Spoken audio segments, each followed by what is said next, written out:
भारी बारिश से उत्तराखंड में इस साल भी बहुत ज़्यादा नुकसान हुआ है। लेकिन हर साल आने वाली इस आपदा का क्या हम कुछ बेहतर ढंग से मुकाबला कर पा रहे हैं? अगर हम कहें कि हाँ, तो ये जल्दबाजी नहीं होगी। 26-27 जुलाई की रात टिहरी के तोली गांव में भूस्खलन से मां बेटी की मौत हो गई थी। लेकिन सुबह जब दोबारा भूस्खलन हुआ तो मौसम विभाग के पूर्वानुमान के चलते सतर्क प्रशासन की त्वरित कार्रवाई से कई जानें बच गईं। देखिए साथियों, मैं अभी हूँ 3 मिनट में और 3 मिनट में देखिए भाई साहब, ये ऐसा आता है, ये फ्लड आता है। देखो इस प्रकार से गांव को, पूरे गांव को दफन कर दिया इसने। ओ बेटा, ओ बेटा, ओ बेटा।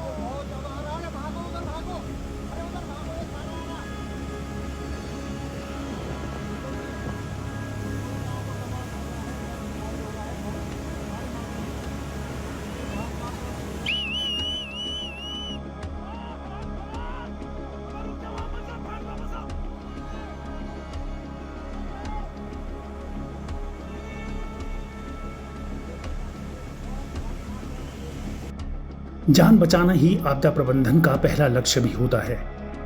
मौसम विभाग के देहरादून केंद्र के निदेशक विक्रम सिंह कहते हैं कि सतर्क रहकर जानें बचाई जा सकती हैं, लेकिन प्रॉपर्टी बचाना संभव नहीं। आपको एक इन्फॉर्मेशन है कि इस तरह की संभावनाएं बनती है, तो अगर लोग फिर उसको ले करके थोड़ा अवेयर रहेंगे और थोड़ा सतर्क रहेंगे, तो मैं समझता हूँ कि अपना जो जान का नुकसान है वो हम कम कर सकते हैं। आप और जो नुकसान है, प्रॉपर्टी का नुकसान है, उसको तो नहीं बचा सकते, क्योंकि लैंडस्लाइड हो रहा है, उसको आप रोक तो नहीं सकते हो। और एकदम घर है आपका कहीं उसके जद में आने वाला है, तो उसको भी आप उठा के कहीं नहीं ले जा सकते।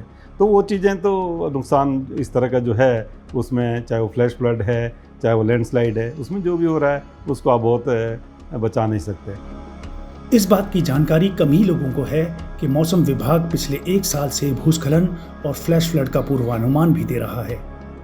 ये पूर्वानुमान लगाया कैसे जाता है, समझिए विशेषज्ञ से। वनरेबिलिटी मैप है आपका लैंडस्लाइड का, उसको हम लोग देखते हैं, जिसके बेस पे फिर जो लैंडस्लाइड के लिए हम देने की कोशिश कर रहे हैं। और दूसरा कंसेप्ट उसमें ये रहेगा कि जो जहाँ ज़्यादा बारिश हो रही है और ऑलरेडी जो नॉर्मल रेंज जितनी उस एरियाज में होनी चाहिए या डिस्ट्रिक्ट में होनी चाहिए, वो भी हम देख रहे हैं कि नॉर्मल पे ऑलरेडी पहुँच चुका है और अब ज़्यादा बारिश हो रही है या हैवी रेन हो रही है, तो इस तरह की संभावनाएं फिर उन एरियाज में बढ़ेंगी। तो एक ये चीज़ को लेकर के हम जो है कुछ एरियाज को जो है कोशिश कर रहे हैं कि इनमें दे रहे हैं कि इनमें ज़्यादा संभावना है कि यहाँ पे इस तरह की चीज़ होगी। दूसरा चीज़ है जो कि फ्लैश फ्लड के उसमें दिया जा रहा है। तो फ्लैश फ्लड वाले में और भी मतलब पूरा कहेंगे कि आप मॉडल बेस्ड है वो, कि रेनफॉल आपका मॉडल प्रिडिक्ट कर रहा है कि किस तरह की रेनफॉल कौन एरियाज़ में है, और साथ में जो सैटेलाइट प्रोडक्ट्स है उसको भी यूज़ किया जा रहा है कि जिसमें सॉइल मॉइस्चर का एक इन्फॉर्मेशन मिलता है कि भाई सैचुरेशन वहाँ पे पहुँच रहा है।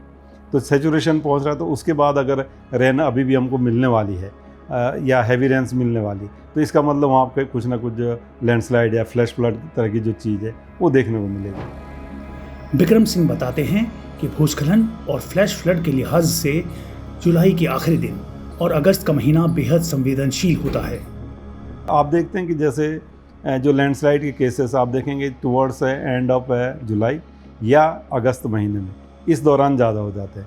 तो शुरू में तो होता है कि जो आपकी सॉयल है उसकी वाटर एब्जॉर्ब करने की कैपेसिटी रहती है, लेकिन जब तक आप जुलाई के लास्ट तक जाते हैं या अगस्त में आ जाते हैं, तो एक जो अगर नॉर्मल एक्टिविटी आपको मिल रही है, तो सैचुरेशन तब तक वो पहुँच जाता है। जो वाटर होल्डिंग कैपेसिटी है आपकी जो सॉइल की, वो करीब करीब ख़त्म हो जाती है। तो उसके बाद जो भी थोड़ी ज़्यादा एक्टिविटी मिलनी शुरू होगी, तो फिर कहीं ना कहीं वो लैंडस्लाइड की चीज़ें बिल्कुल बढ़ती है। विकास की कीमत भूस्खलन के रूप में भी राज्य को चुकानी पड़ रही है।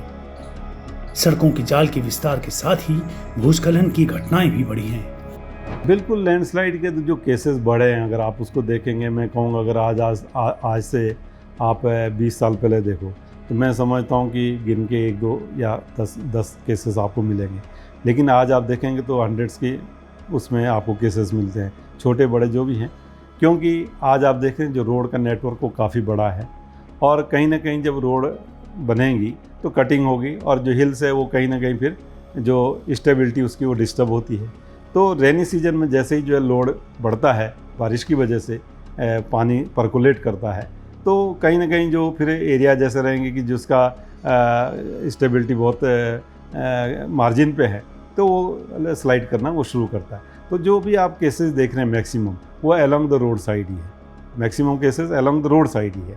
जो एकदम रोड से हट के है और ऐसी जगह पे जहाँ पे कि जो है कुछ और चीज़ से डिस्टर्ब नहीं किया गया है, तो तब वो उसको आप कह सकते हैं कि हाँ ये जो है ज़रूर है ये एरिया या तो वनरेबल है, या फिर जो ज़्यादा एक्टिविटी रेनफॉल की या इस तरह की कुछ हुई है, या सेस्मिक एक्टिविटी कुछ हुई है, उसकी वजह से वो चीज़ फिर आगे वो ट्रिगर हुई है। तो ये आप कह सकते हैं।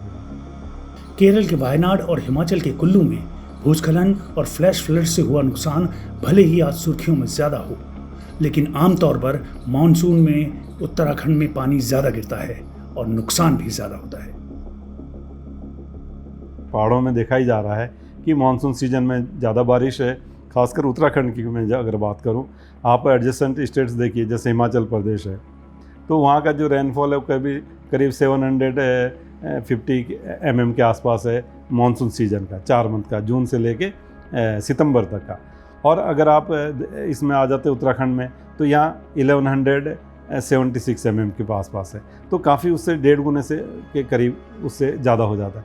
और आप चले जाएंगे जम्मू एंड कश्मीर में, तो वहाँ और भी कम है, नॉर्मल वहाँ का और भी कम है। तो इसका मतलब वहाँ पे पहाड़ों में इतनी दिक्कत नहीं होगी जितनी की जो आपको उत्तराखंड में दिखेगी। बारिश की तरह भूस्खलन और फ्लैश फ्लड की पूर्वानुमान का दायरा अभी बड़ा है, यानी कई किलोमीटर के दायरे के लिए पूर्वानुमान जारी किया जाता है, और ज़्यादा सटीक पूर्वानुमान के लिए अभी और अध्ययन की ज़रूरत है। एक तो जो वनरेबिलिटी स्टडीज़ है ना, वो होनी चाहिए जितना स्मॉल से स्मॉल स्केल में हो सके, और उसमें सब लैंडस्लाइड डेटा है, रेनफॉल डेटा है, उसको मैच कराते हुए, और आप जो हॉट स्पॉट्स है वो आइडेंटिफाई कर सकें।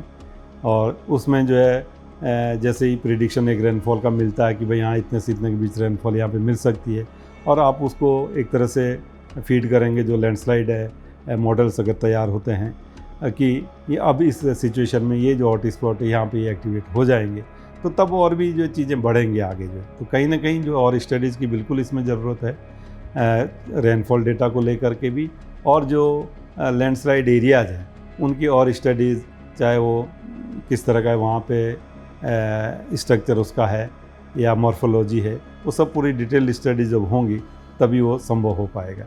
इसमें भी जो आप देखो पूरे प्रदेश की हर किलोमीटर पे या हर मीटर पे तो आप नहीं कर पाएंगे वो चीज़ें, लेकिन जो विलेजेज है कि जहाँ आपको पता कि विलेज है और यहाँ पे इस तरह की चीज़ क्या हो सकती है, तो कौन से विलेज ऐसे हैं, काफ़ी विलेज उसमें ऑलरेडी आइडेंटिफाई किए हुए हैं कि ये वनरेबल है, लैंडस्लाइड की वजह से यहाँ पे जो है दिक्कतें आ सकती हैं। तो कहीं ना कहीं वहाँ जो आपको मेजर्स लेने चाहिए वो जल्दी से जल्दी लेने चाहिए, जिससे कि जो वहाँ पे कोई ऐसी आपदा वाली स्थिति ना बने। तो जब तक ये पूर्वानुमान न मिलने लगे कि फ्लैश फ्लड या भूस्खलन जैसी आपदा आपके गांव के पास ही आने वाली है, तब तक भारी बारिश के समय सतर्कता ही बचाव है।